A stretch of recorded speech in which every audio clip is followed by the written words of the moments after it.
Today, all of you are present here, and this is truly a matter of great happiness. This human life that we have received is meant for only one purpose, that we reach our real home. If we do not reach our home, we will face great difficulties later. That is why we must go on making an effort.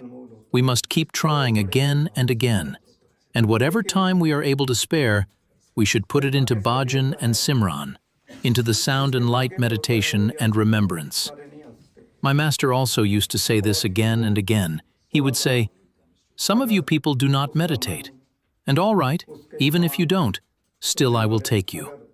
Maybe I won't be able to accommodate you in a fancy first-class compartment with delicious food and air condition on my homeward-bound train to heaven. But nevertheless, I will find a space for you in a corner of some freight train compartment. I won't leave you behind. I will save you." He used to say this repeatedly. But what do? We keep wasting our time in eating, drinking, sleeping. This precious time that we have received, each breath, each single breath is extremely valuable. If we do not have breath, then we have nothing. The whole world ends for us right at that moment. In fact, this world exists for us only as long as we are breathing. The day the breath leaves the body, everything is finished. A total dissolution. Nothing remains. That is why we must use our breaths very thoughtfully and carefully. Kabir has even said, "One single breath is so expensive, so precious, as valuable as 14 realms." Think about this for a minute. The value of just one breath has been weighed against the entire creation. But what do people do? They finish their whole life in eating, sleeping a little, and wandering here and there. And then, when the time comes to go to the place from which we actually came, then we find only sorrow, not happiness, because we didn't prepare ourselves for that final transformation. So this is why we must think again and decide that we have to make our life successful. We must reach the home from which we have come, our own true destiny. If we do not reach our home and keep wandering in the wilderness, then there is danger. In a forest, even a wild animal can devour you. So before anything like that happens, we must do our meditations sincerely and wholeheartedly. Kabir says, "Do not worry about anything of this world. Beloved, if you do not meet the Lord, then what is the use of anything else?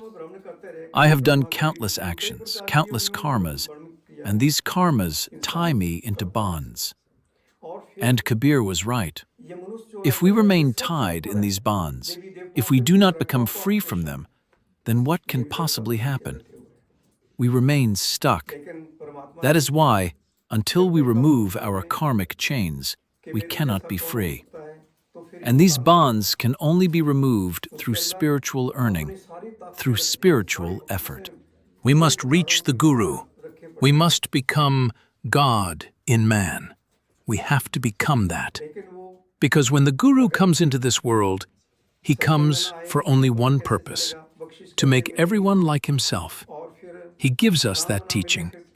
Try to become what your true nature is. In truth, all of you are divine. You are God. Not in a superficial way, but in reality.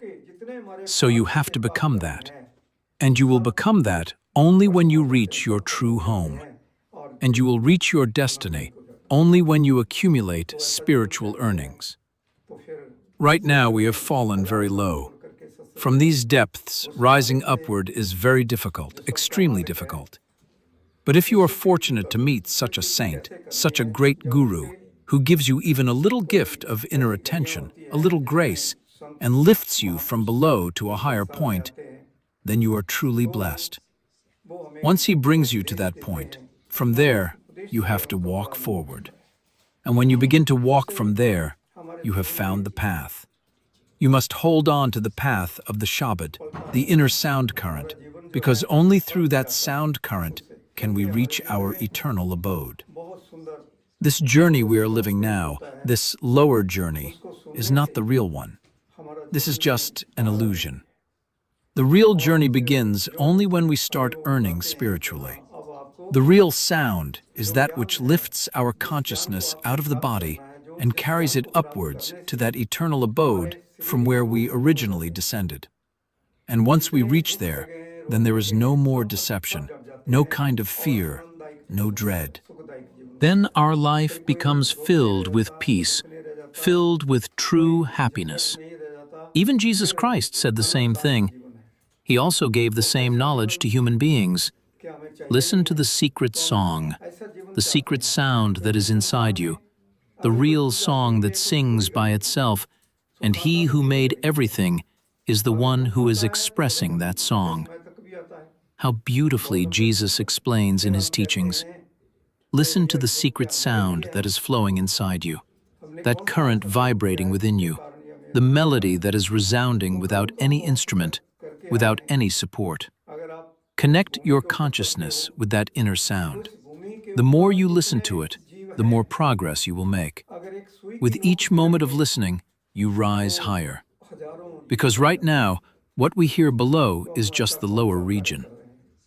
The great masters have also said, the eternal sound that is one with the Supreme, that never dies. Until we reach that eternal sound, there is no guarantee of liberation. But the day you reach that level, the soul becomes completely absorbed, totally immersed. An indescribable bliss overtakes the soul, and it rises upward naturally. It flies. It ascends to its eternal destiny.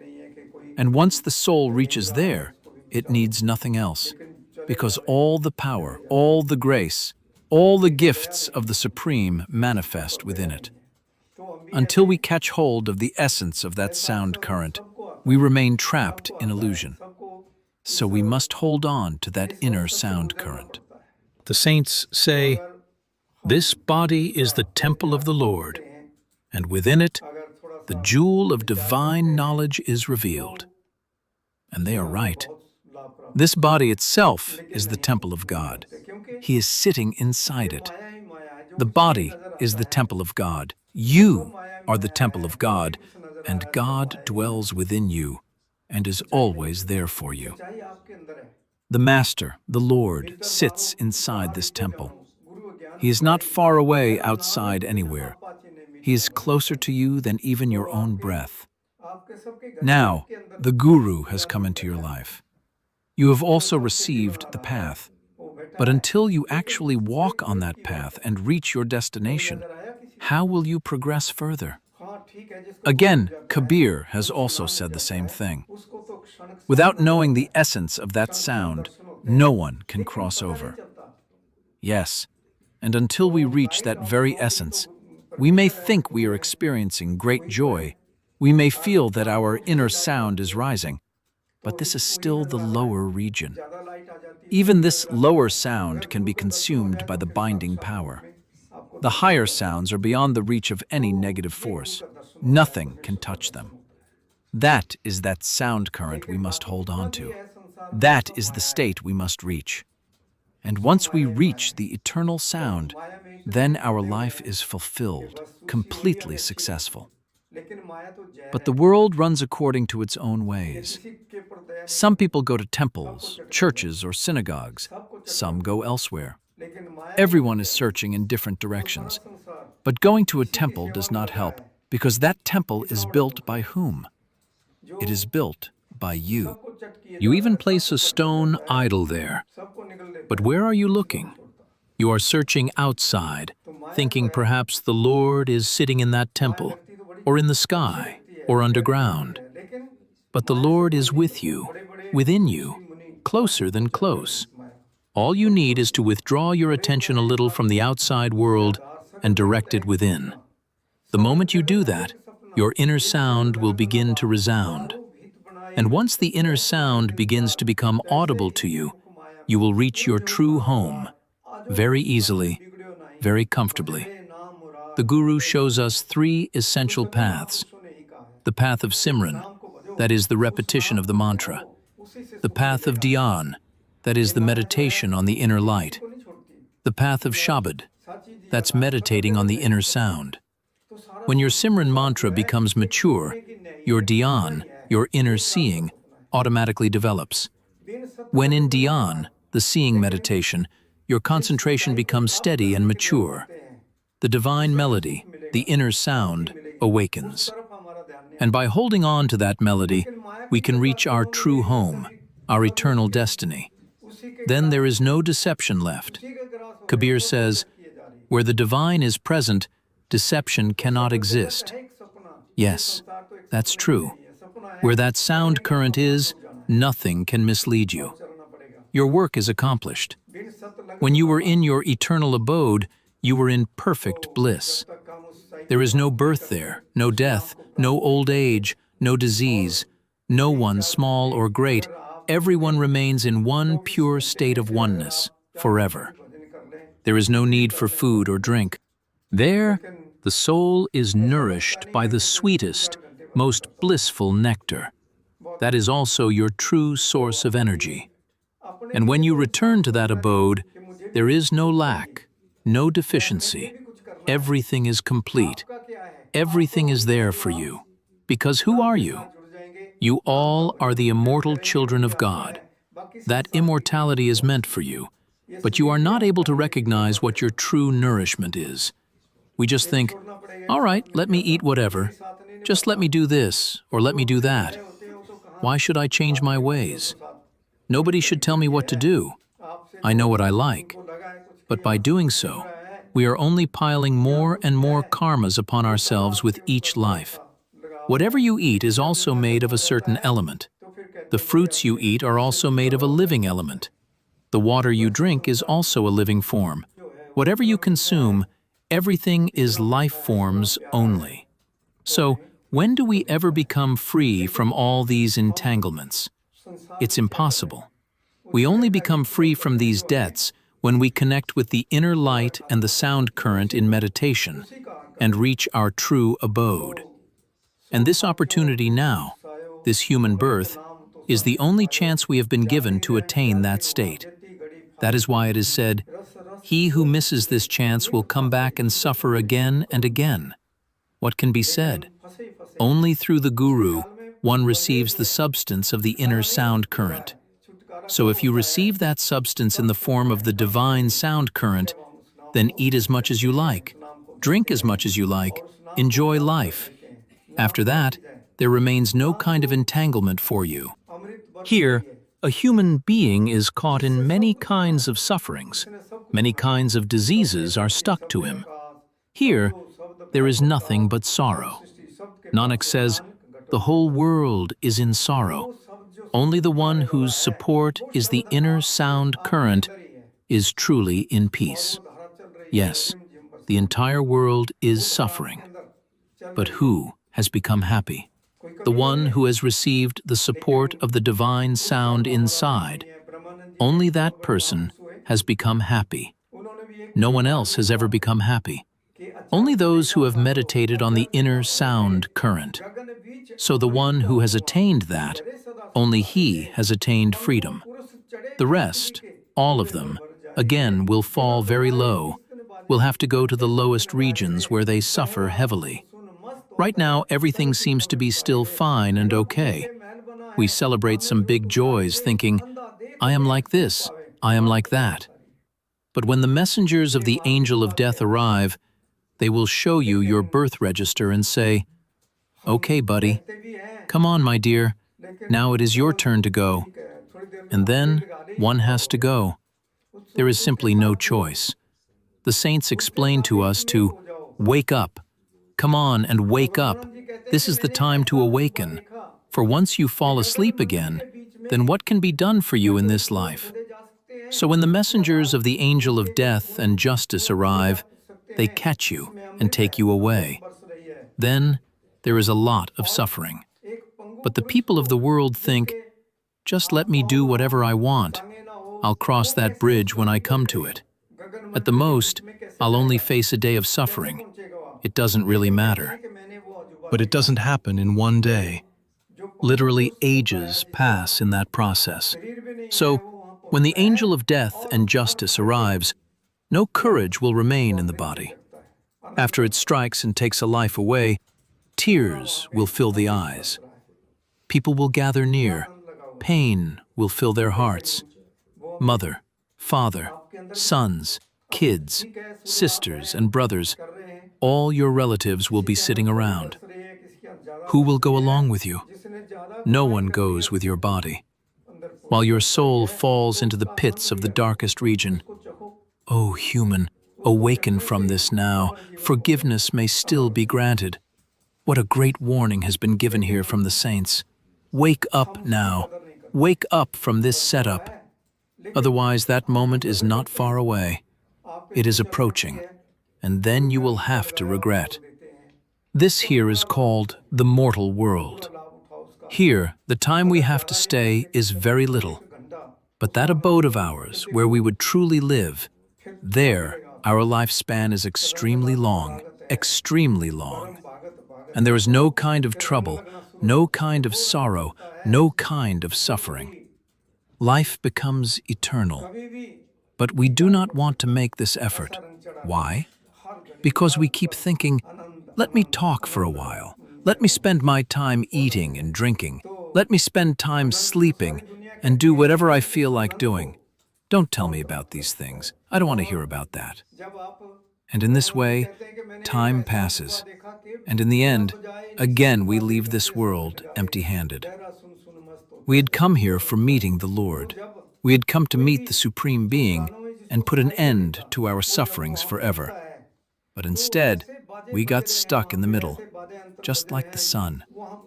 If a ray of the sun gets separated from the sun, it will fall into dust and get destroyed. But if it merges back into its sun, into God, it again takes the form of the sun itself. In exactly the same way, our soul has become separated from the Supreme Soul, and that is why it has to meet the Lord again. The soul gets happiness only then. It does not get happiness in any other way. It experiences true joy only when it becomes one with Him. When there is no separation left, only then does it feel bliss. Only then does life become truly joyful. Here, in this world, diseases are there, sorrows are there, many kinds of sufferings are there. But in that true land of yours, there is no sorrow. That is the true eternal bliss, the place from where we came. So, this servant is saying, we must meditate on the inner sound current and the inner light. And while time is still with us, we must reach back to our true home. But we will reach there only when the thieves sitting inside us, lust, anger, greed, attachment, and ego, are destroyed. As long as these 5 unwelcome guests remain, our ascent does not happen. Our work does not get accomplished. But when these dissolve, forgiveness arises within us, tolerance arises, the feeling of love for others arises. Then our ascent begins. We move upward into the inner regions. It does not happen in any other way. So it is said, when forgiveness arises, the invisible vision appears. Without that, no one reaches their goal, no matter how many efforts one may make. You may do whatever practices you wish, but nothing truly happens until these qualities appear within us: tolerance, purity, inner cleanliness. Until these arise, it is very difficult for the soul to leave this body. It remains trapped in the prison, but the Guru can take it out. Yet still, our attention must remain towards the place we came from, towards the one who takes us out. As long as our direction does not turn upward, our work does not get completed. And this upward direction will form only when we put in effort. It does not happen on its own. If we think, all right, I did a little Simran, repeated the mantra for a little while, that's enough. Then what will happen? If the whole life goes by, reciting the mantra just a little, then how will we progress? If your Simran does not become perfect, how will anything happen? How will concentration form? And if your concentration does not mature, how will you catch the inner sound? Right now we are still very far from that. That is why, if we make an effort, if we work hard, only then can we reach our true home in this very lifetime. The gurus have declared in their teachings, separated because of our own karmas, O Lord, shower mercy upon us and reunite us again. After wandering through the four directions in various forms, please let us find rest in your presence. O Master, O Lord, O Supreme God, we have been separated from you for countless lifetimes.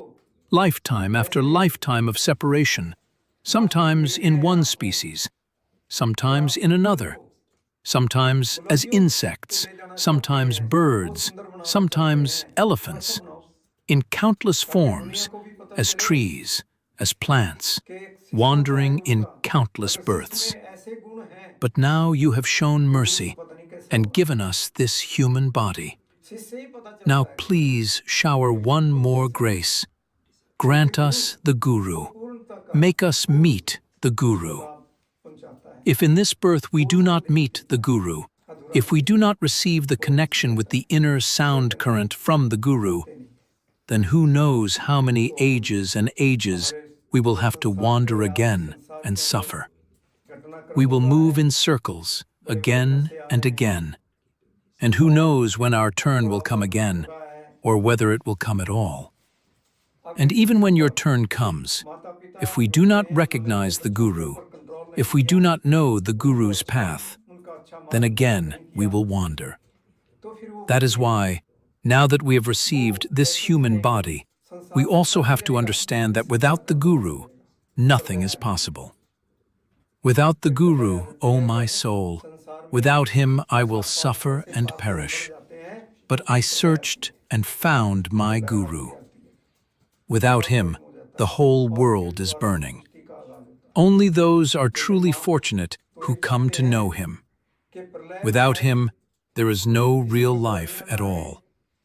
And once he is found, then what is he going to do for you? The Guru sits like a ferryman, waiting for someone to come so he may take them across. He is already sitting there. But when a disciple reaches him, then what does the Guru do? He gives that soul the gift of his attention. A tiny spark and light begins to shine within. That eternal, divine sound starts resounding inside with unbroken, continuous speed. It starts flowing.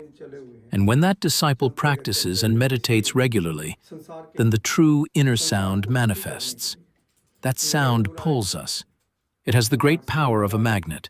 Just as a magnet pulls iron towards itself, in the same way it pulls our soul upwards. It lifts us out of this grave, this body which is also like a grave. It lifts the soul out of this body, and the soul travels upwards. When it rises upwards, the soul meets its Father, the Supreme Lord, and then it receives true joy, not this worldly joy. There is no joy, no true joy without remembering the Lord. Without the Lord's devotion, nobody has ever received real happiness, and nobody ever can. Now God has indeed given us this human body, but there is no guarantee what birth will come next, what form we may get, whether we will get such a human chance again or not. But the one who has a Guru receives that guarantee, because it is the Guru himself who comes to take him. When that final moment comes, when the time arrives to leave the world, the Guru comes to take his disciple. He puts the soul upon his throne and takes it with immense love.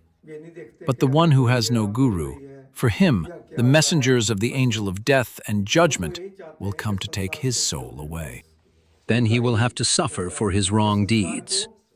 But the one who has a Guru, only the Guru himself comes to receive him. That is why it is said, all who have come must go, be they a king or a poor beggar. One departs seated on his golden throne, another goes bound in chains. Whoever has taken birth will certainly have to leave one day. They must go. but some will go seated upon a throne, the Guru's throne, and others will go troubled by those merciless powers. Why will they have to go like that? Because they did not find the Guru.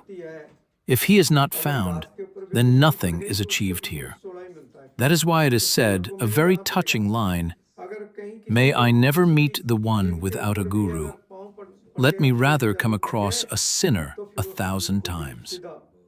Because on the head of that poor one without a Guru lies the weight of 100,000 karmas and sins. In Indian language, someone who has no Guru is called guruless. He suffers immense sorrow. Even seeing such a person can be challenging because he carries a mountain of karmic burden, huge piles of karma upon him. Everybody has karma.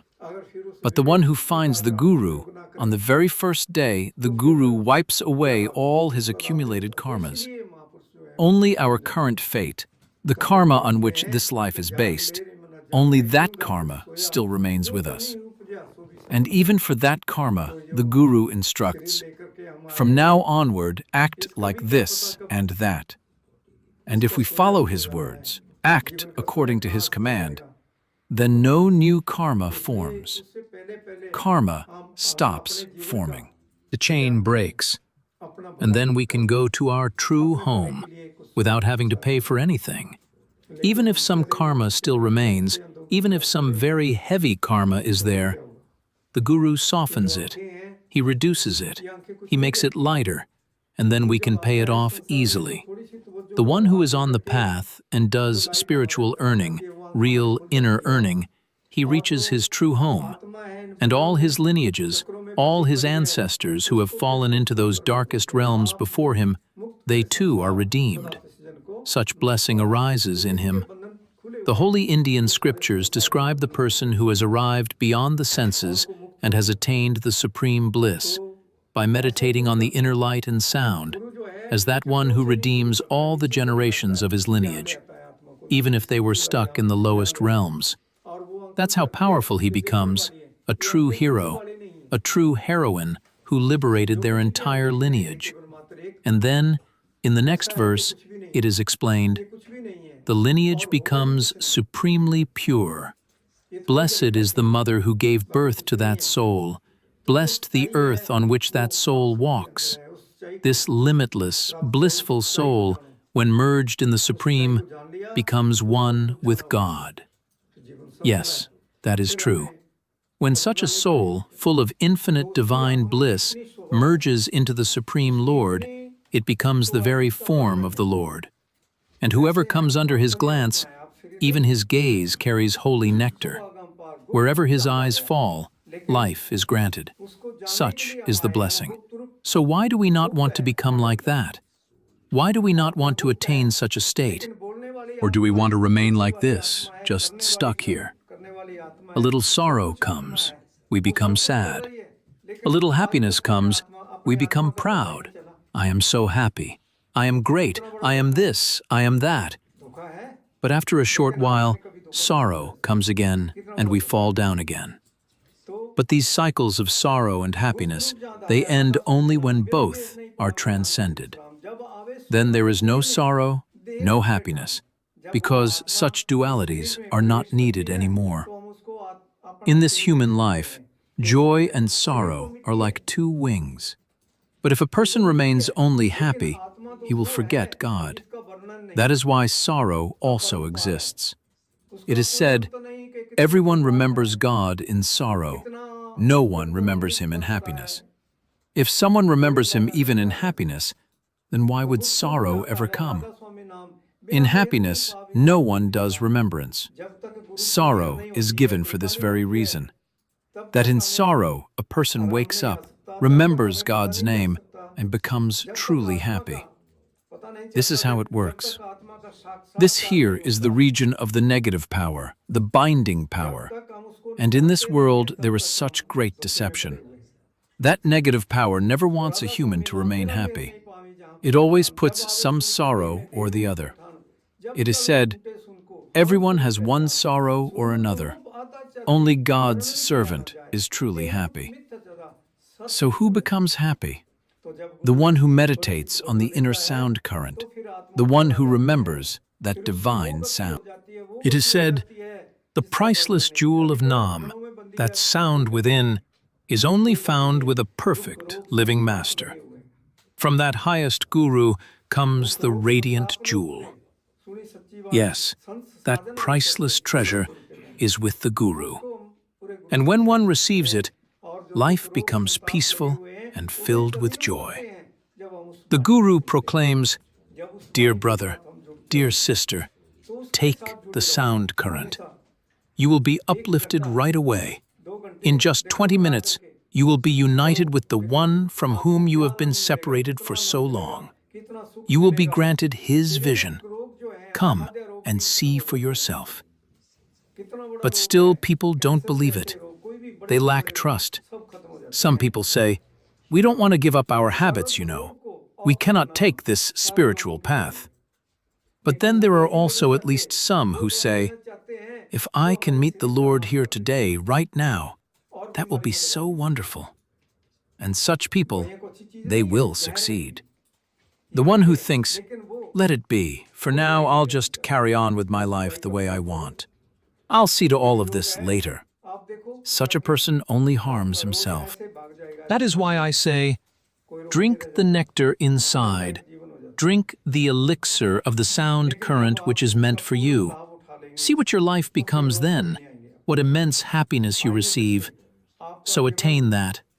Those who have not received it yet, the initiation into the meditation on inner light and sound, should receive it now.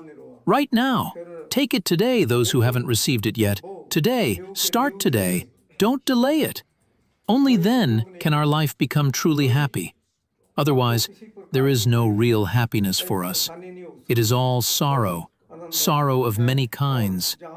We perform countless actions, and therefore the burden of karma increases, and so does our suffering.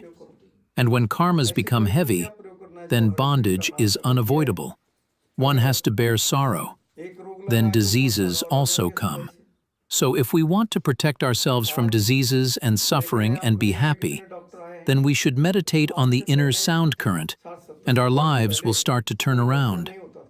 When your remembrance matures, then your attention will begin to settle. You will come to know your guru's darshan, his glance, inside. His radiant, blissful glance will start happening within. Then do it every day, at your fixed time, and your heart will eagerly long for it.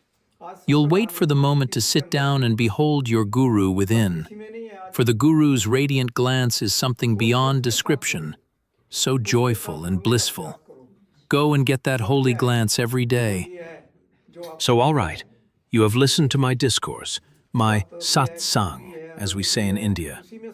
Now let us do the real practice, the true work, which is the most essential part of your life. Let's do that and start now. Continue in the future as well. Sit every day and refine your life, shape your life. Those of you who want to receive this gift can stay now and sit for initiation, for meditation. When you sit in meditation, keep doing the Simran mantra, which will be given to you now. Keep your attention between the eyebrows, and whatever appears before you, look straight into the middle of it. Keep doing the Simran, the mantra, and keep moving forward. Do this every day. And suppose you do the mantra and light meditation for 1 hour, then practice the sound current for 1 hour as well. Only then will your inner sound increase. Thank you.